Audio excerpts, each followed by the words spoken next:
നമസ്കാരം. ബയോളജി ആശാൻ എന്ന ഞങ്ങളുടെ യൂട്യൂബ് ചാനലിലേക്ക് ഏവർക്കും സ്വാഗതം.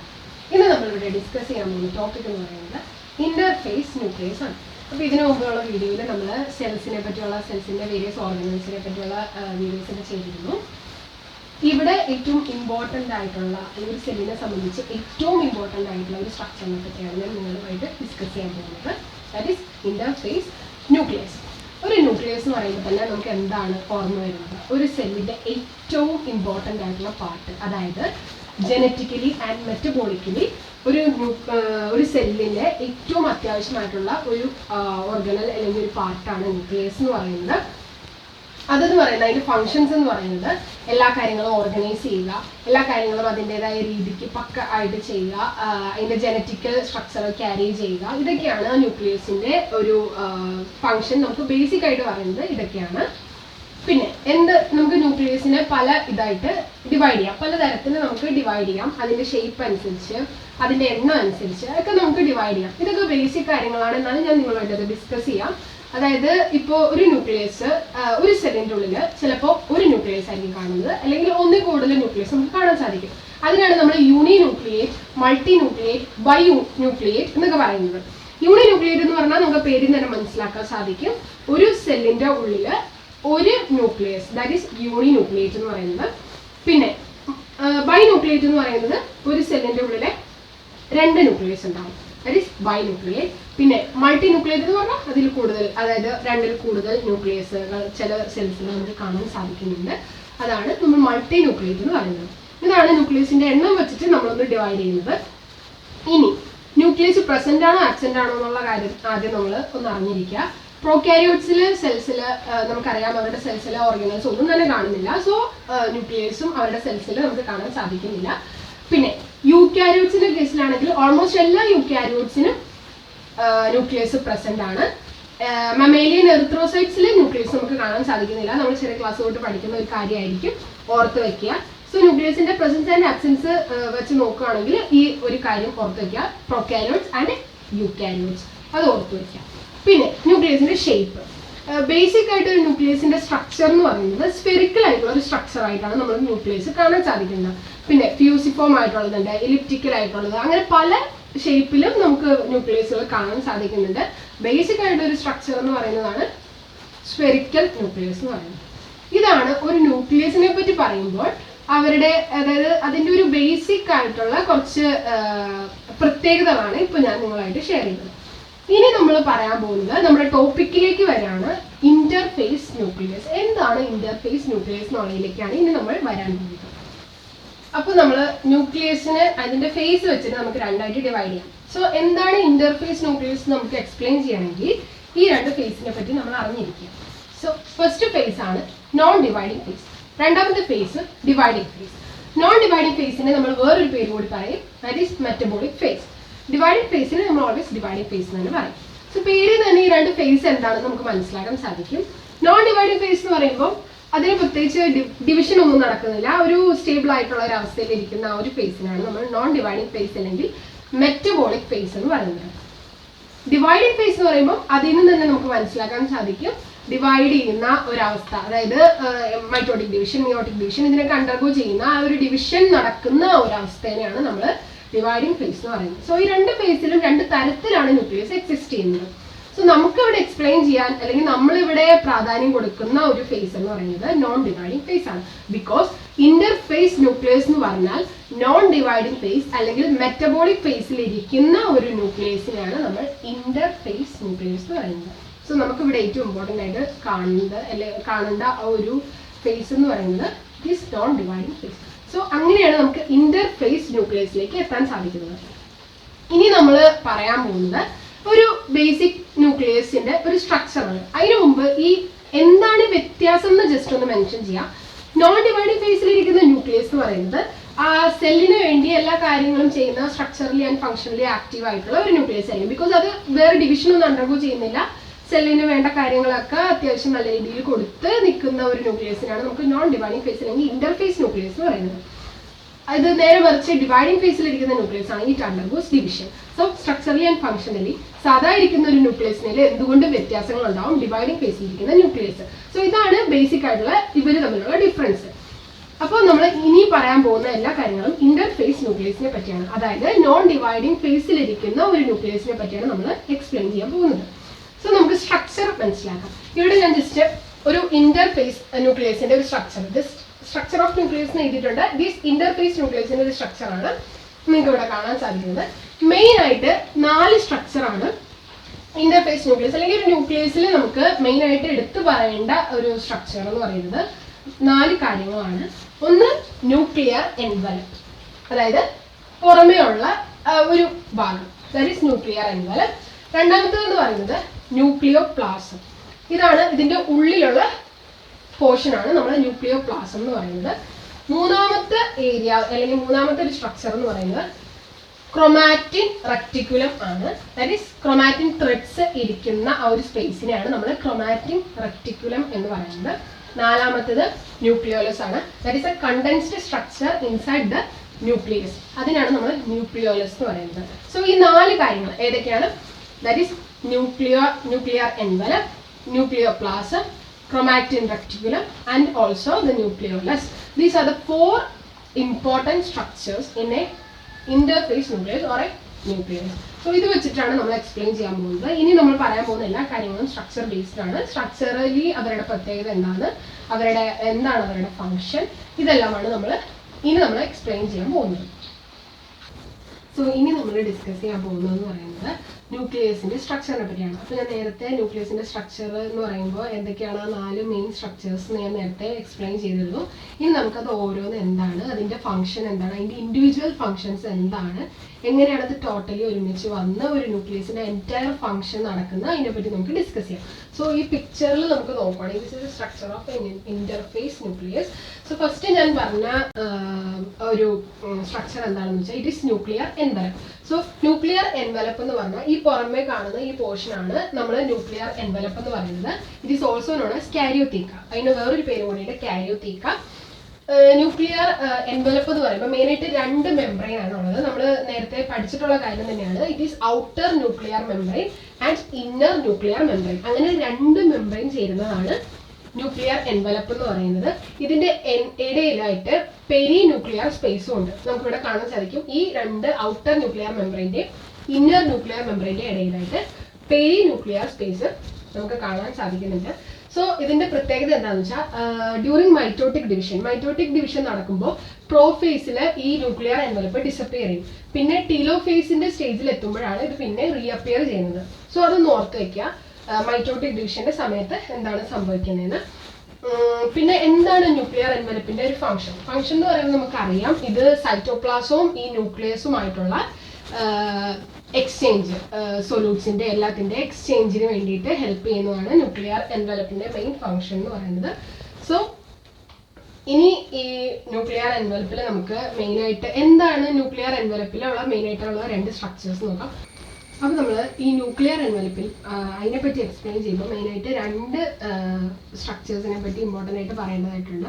അതിലാണ് ഒന്ന് ഫൈബ്രസ് ലാമിന, പിന്നൊന്ന് ന്യൂക്ലിയർ പോഴ്സ്. അപ്പോൾ എന്താണ് ഫൈബ്രസ് ലാമിന നമുക്ക് അത് നോക്കാം. ഫൈബ്രസ് ലാമിന എവിടെ വരുന്നതെന്ന് വെച്ചാൽ ഈ ഇന്നർ ന്യൂക്ലിയർ മെംബ്രെയിൻ്റെ ഇന്നർ സൈഡിൽ, അതായത് ഈ ഒരു പോർഷൻ ഇന്നർ ന്യൂക്ലിയർ മെംബ്രെയിൻ്റെ ഇന്നർ സൈഡിലായിട്ട് കാണുന്ന കുറച്ച് ഫൈബ്രസ് പ്രോട്ടീനാണ് നമ്മൾ ഫൈബ്രസ് ലാമിന എന്ന് പറയുന്നത്.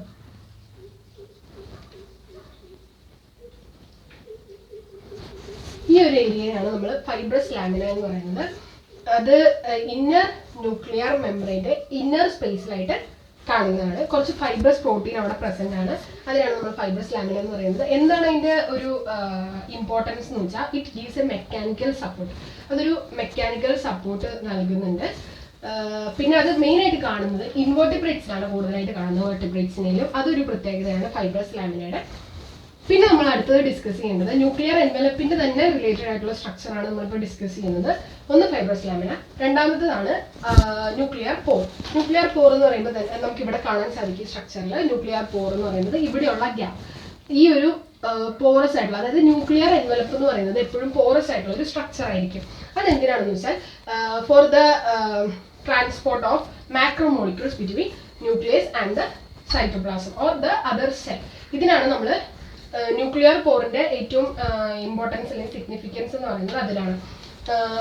മാക്രോ മോളിക്യൂൾസിന്റെ ട്രാൻസ്പോർട്ടിനും കാര്യങ്ങൾക്കൊക്കെ വേണ്ടിയിട്ട് വേറെ ഒരു അഡ്ജസന്റ് ആയിട്ടുള്ള സൈറ്റോപ്ലാസം, അതായത് വേറെ സെല്ലിന്റെ സൈറ്റോപ്ലാസം ആയിട്ടും ന്യൂക്ലിയസ് ആയിട്ടുമുള്ള മാക്രോ മോളിക്യൂൾസിന്റെ ട്രാൻസ്പോർട്ടിനാണ് നമ്മൾ ന്യൂക്ലിയർ പോറിന്റെ സിഗ്നിഫിക്കൻസ് വരുന്നത് അവിടെയാണ്.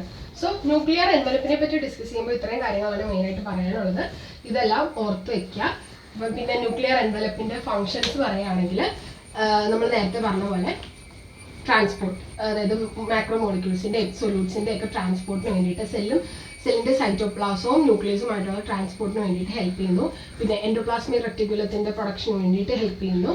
പിന്നെ ഒരു സെല്ലുലാർ ഇന്റഗ്രിറ്റി കൊടുക്കുന്നു, അതായത് കറക്റ്റ് ആയിട്ട് ആ ഒരു ന്യൂക്ലിയസ് അതിന്റെ ഭംഗിക്ക് തന്നെ ഇരിക്കാനും അതിന്റെ പെർഫെക്ഷൻ ആയിട്ട് വരാനും ഇരിക്കാനും ഒക്കെ ആയിട്ട് ഹെൽപ്പ് ചെയ്യുന്നുണ്ട് ന്യൂക്ലിയർ എൻവലപ്പ്. ഇതൊക്കെയാണ് ന്യൂക്ലിയർ എൻവലപ്പിന്റെ ഫങ്ഷൻ എന്ന് പറയുന്നത്. ആൻഡ് സ്ട്രക്ചർ എന്ന് പറയുന്നത് നേരത്തെ എക്സ്പ്ലെയിൻ ചെയ്തുകൊണ്ട് കാര്യങ്ങളാണ്.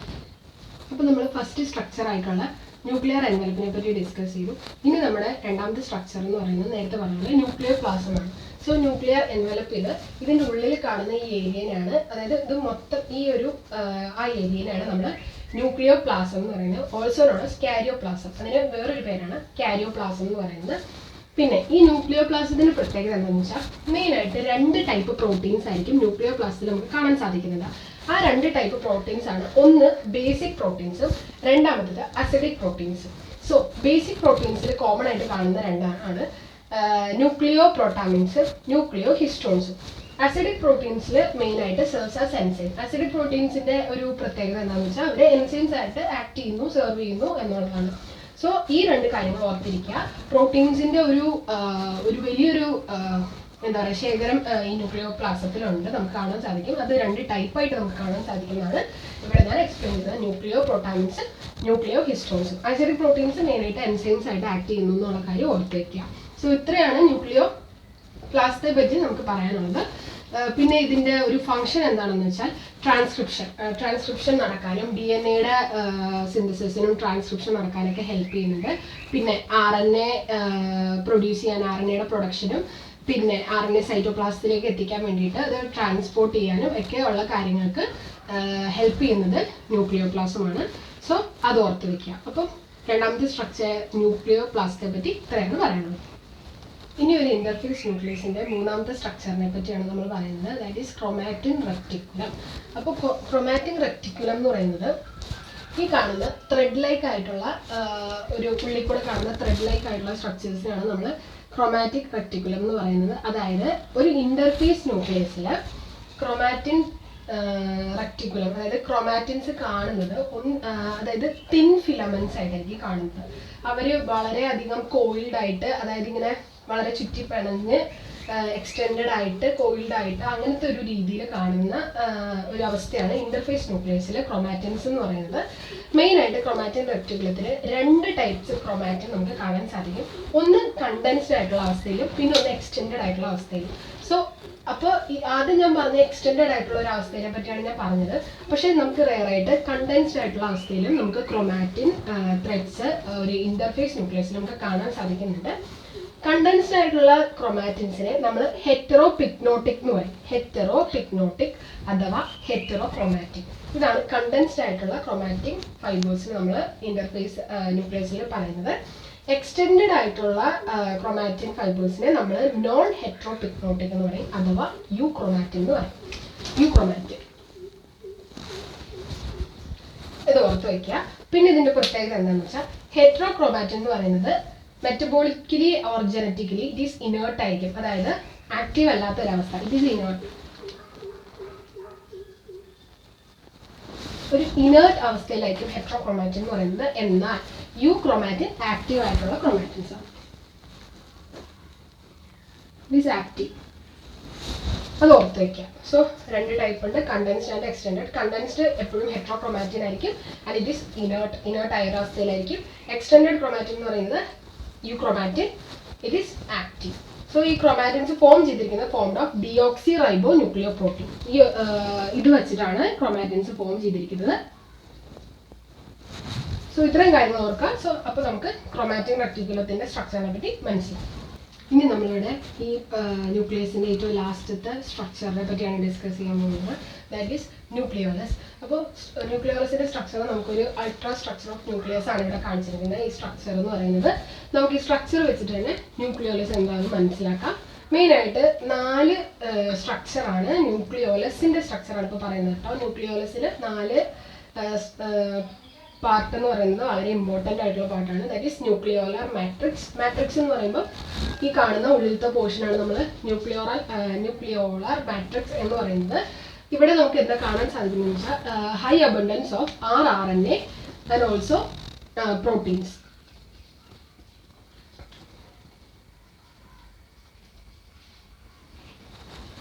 ഇവരുടെ ഒരു അബണ്ടൻസ് നമുക്ക് ഈ മെട്രിക്സ് പോർഷനിൽ നമുക്ക് കാണാൻ സാധിക്കുന്നുണ്ട്. പിന്നെ അടുത്തതെന്ന് പറയുന്നതാണ് parse granulosa. That is granules. ഇതിൻ്റെ ഉള്ളിൽ കുറച്ച് ഗ്രാനുൾസ് നമുക്ക് കാണാൻ സാധിക്കും, കുറച്ച് ഡാർക്ക് ആയിട്ടുള്ളത്. അത് ആ ഏരിയനെ പറയുന്ന പേരാണ്, അല്ലെങ്കിൽ അതിനെ പറയുന്ന പേരാണ് നമ്മൾ പാഴ്സ് ഗ്രാനുലോസ. അടുത്തത് പാഴ്സ് ഫൈബ്രോസ. ഫൈബ്രോസ എന്ന് പറയുമ്പോൾ ഈ ഫൈബ്രിൽസ് ഉണ്ട്, ഇതിൻ്റെ ഉള്ളിൽ കുറച്ച് ഫൈബ്രിൽസ് ഒക്കെ പ്രസന്റ് ആണ്. സോ ആ ഏരിയനെ നമ്മൾ പറയുന്ന പേരാണ് പാഴ്സ് ഫൈബ്രോസ.